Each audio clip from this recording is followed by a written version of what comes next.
What's going on, everybody? How's everyone doing today? Keep an eye out there.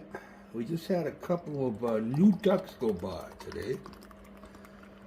Mrs. Mac found out that they were northern pintails. Pretty cool looking birds. I was looking at them and I'm like, I ain't never seen these ducks around here before. So Mrs. Mac looked them up and that's what they were, northern pintails. Very, very, very pretty birds. Ducks. So, alright, my Aurora group build that was Mark from Montana put on. I have finished my kit. I built the 1913 Mercer in 1/16 scale. The original box.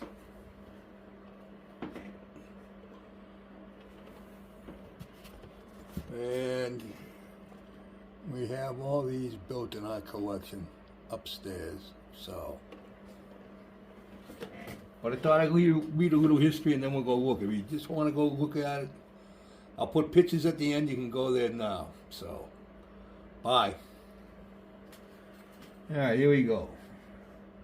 Rivalries have been the foundation of many exciting sagas of automotive history. One of the greatest of these rivalries was that between the Stutz and the Mercer. The Mercer has many things which set it apart from the relatively crude Stutz and make it much more of a milestone than the Stutz. Designed by Finley Robinson Porter as the sports car of the Mercer line, the Raceabout was a much more stylish and refined design than the Stutz.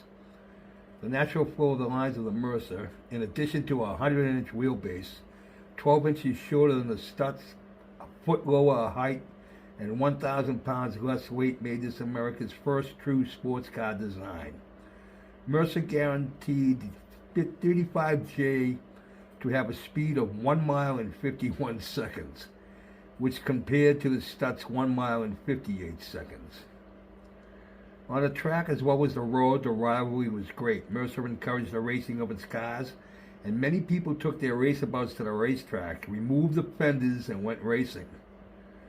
Such famous drivers as Spencer Wishart, Ralph De Palma, Barney Oldfield, and Edward Pullen raced Mercers against European and American race cars with almost twice the engine size. The 1911 Indianapolis 500 had 2 stock Mercers entered, both of which finished in respectable positions and was then driven home after the race without any changes or repairs. I bet you don't see that nowadays. The 1912 Mercer Raceabout took 3rd place in that year's 500. The winner's engine was 1.5 times the size of the Mercer, and the 2nd place car was a European racer with twice the engine. The Mercer took 2nd in 1913 after the French Peugeot, which was one of the world's greatest race cars at that time. The Indianapolis record was typical of the racing record of the Mercer Raceabout in competition against specially built race cars across the country. On the road, the Mercer was also one of the quickest and fastest cars available.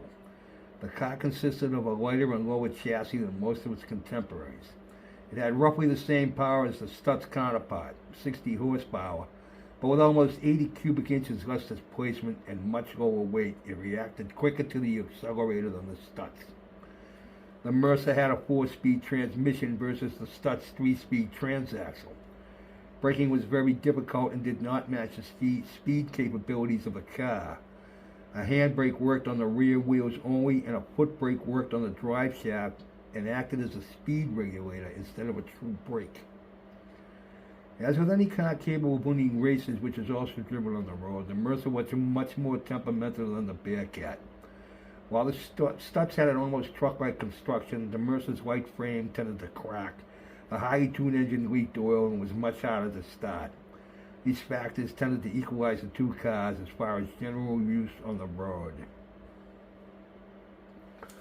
So there it is, a little bit of history.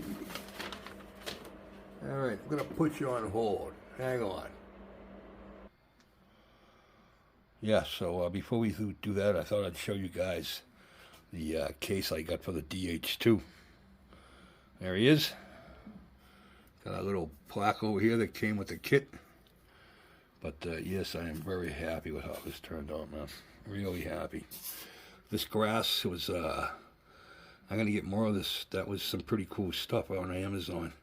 4 like 6-inch by 6-inch sheets, and all I had to do was cut like a 1/4 inch off of each one of them.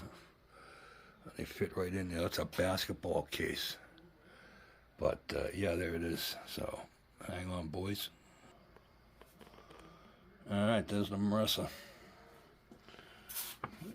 Yellow. Came in yellow plastic. I didn't touch the yellow. All I did was give it a little coat of future. I put all the blue on. Got our dashboard.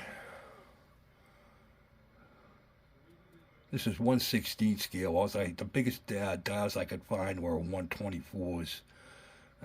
They look all right in the little one, but that big one. But oh well. Curbside kit got. Oh, what the? How the hell did that get on there? It just rolls. It rolls. All the tires move. Yeah, I'm real happy with how this came out.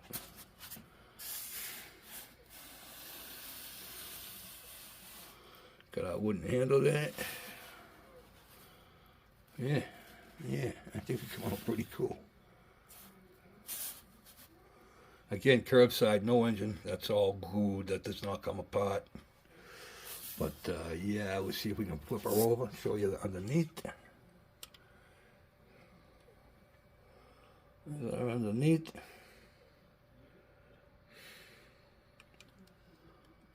But yeah, I'm real happy with how that looks. So hats off to Mr. H, Mark from Montana.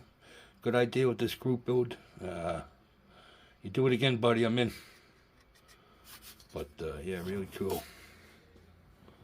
Real happy with how that looks. Again, I'll put pictures at the end if you just want to go look. But yeah, tell me what you think. Let me know what you think, fellas.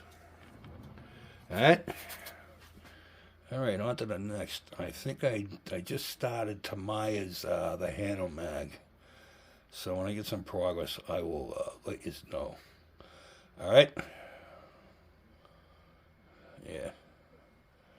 Real happy with that. There she is. We will talk soon. Peace out.